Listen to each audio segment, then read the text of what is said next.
Hello बच्चों, welcome back to our LabTech learning classes. Today's topic is glycolysis EMP, other name is EMP, Embedin-Meyerhof pathway. तो ये biochemistry का एक ऐसा metabolic pathway है जो कि इंपॉर्टेंट है, इसे पढ़ना बहुत ज़रूरी है। तो स्टार्ट करते हैं। It is a metabolic pathway that convert glucose into pyruvate. ये एक ऐसा मेटाबॉलिक पाथवे है जो कि ग्लूकोज को पायरुवेट में कन्वर्ट करता है। जैसे कि हमारा जब एब्जॉर्प्शन एंड डाइजेशन में हम पढ़ते हैं कि जितना भी हम स्टार्च होता है, ये माल्टोज, लैक्टोज, इसमें कन्वर्ट होने के बाद ग्लूकोज डायरेक्टली हम एब्जॉर्ब करते हैं।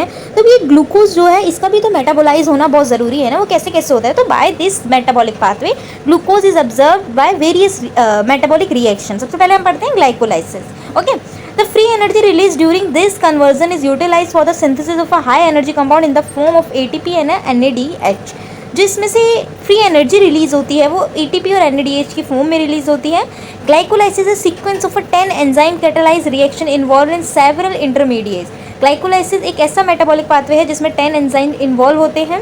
It occur in aerobic as well as the anaerobic organism. ये दोनों में देखने के लिए मिलती है। एरोबिक जो कि ऑक्सीजन, जिसमें ऑक्सीजन इन्वॉल्व है, एनारोबिक विदाउट ऑक्सीजन में भी।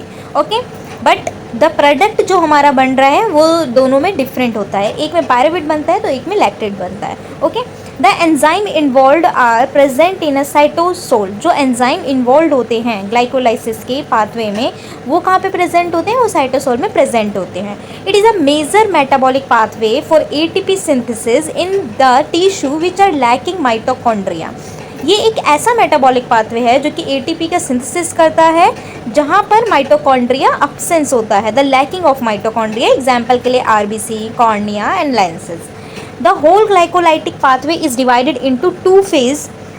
जो ग्लाइकोलाइटिक पाथवे हैं हम इसको 2 कैटेगरी में, 2 फेज में डिवाइड करते हैं। एक होता है प्रिपेटरी फेज और एक होता है पे ऑफ फेज। प्रिपेटरी का मतलब क्या है यहाँ पे? कि हमें ATP देनी पड़ रही है किसी काम को करवाने के लिए। ओके, जैसे हम कोई घर बनवाते हैं तो हम क्या करते हैं? पैसे देते हैं। ठीक है, प्रिपेटरी फी जहाँ पैसे हम दे रहे, ATP खर्च करना। पे ऑफ मतलब जहाँ से हमें रिटर्न मिल रहा है। हम कोई बिजनेस स्टार्ट करते हैं, बिजनेस करते हैं तो उसका जो प्रॉफिट मिलता है तो वो पे ऑफ है। कितना प्रॉफिट मिला, ATP कितनी मिल रही है, तो ये है pay off phase. Out of the 10 enzyme catalyse reaction 3 are reaction are irreversible and 7 are reversible.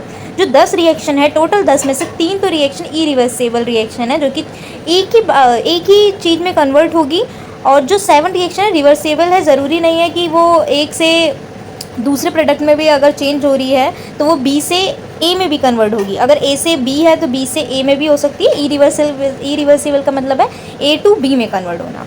Okay, तो स्टार्ट करें इसकी रिएक्शन कैसे कैसे। सबसे पहले ग्लूकोज है। Glucose bye the enzyme of a hexokinase और ग्लूकोकाइनेज ये कन्वर्ट होता है ग्लूकोज 6 फॉस्फेट। जहाँ पर हम A1 ATP यूज़ कर रहे हैं, ये ATP ब्रोकन डाउन होगी ATP और इनऑर्गेनिक फॉस्फेट में। Magnesium is a cofactor. Okay, अब ग्लूकोज 6 फॉस्फेट जो है आइसोमेरेज की हेल्प से फ्रक्टोज 6 फॉस्फेट में कन्वर्ट होता है।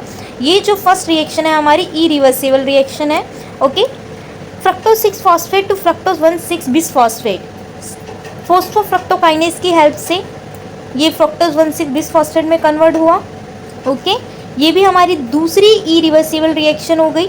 Fructose 1,6 bis phosphate to glyceraldehyde 3 phosphate and dihydroxy acetone phosphate by the help of enzyme aldolase. Okay, इसके बाद ये रिएक्शन ट्रायोस फॉस्फोडाइसोमेरेज जहाँ पर हम ग्लिसरॉल्डिहाइड 3 फॉस्फेट को कंटिन्यू करेंगे 1,3 बिस फॉस्फोग्लिसरेट में कन्वर्ट होगी bye the help of enzyme glyceraldehyde 3 phosphate dehydrogenase, जहाँ पर हमारा 2 NADH जनरेट हो रहा है। Okay, 2 NADH is generated by which mechanism. जो ये NADH है ये ऑक्सीडाइज होकर जनरेट हो रहा है ये हमारा बाय द मैलिट मैकेनिज्म से। ओके, 1,3 बिस फॉस्फोग्लिसरेट जो है ये हमारा 3 फॉस्फोग्लिसरेट में कन्वर्ट होगा फॉस्फोग्लिसरेट काइनेज एंजाइम से। 3 फॉस्फोग्लिसरेट 2 फॉस्फोग्लिसरेट में कन्वर्ट होगा by the enzyme of phosphoglycerate mutase. 2 phosphoglycerate जो है इनोल पायरुवेट में कन्वर्ट होगा by the enzyme of enolase and phosphoenol pyruvate to pyruvate is convert होगा पायरुवेट काइनेज में। The end product is pyruvate. Okay, तो ये हो गई हमारी छोटी सी मेटाबॉलिक पाथवे ऑफ ग्लाइकोलाइसिस। तो आपको अगर नोट्स चाहिए तो मैं अपने डिस्क्रिप्शन में अटैच कर दूंगी। आप मुझे कमेंट भी कर सकते हो कि मैम मुझे ये चीज़ें समझ में नहीं आ रही है। ओके। और कोई भी डाउट हो किसी भी चीज़ पे आप बोलोगे कि मुझे इस चीज़ के नोट चाहिए, आप ये चीज़ें समझा दीजिए, I will help you. Thank you.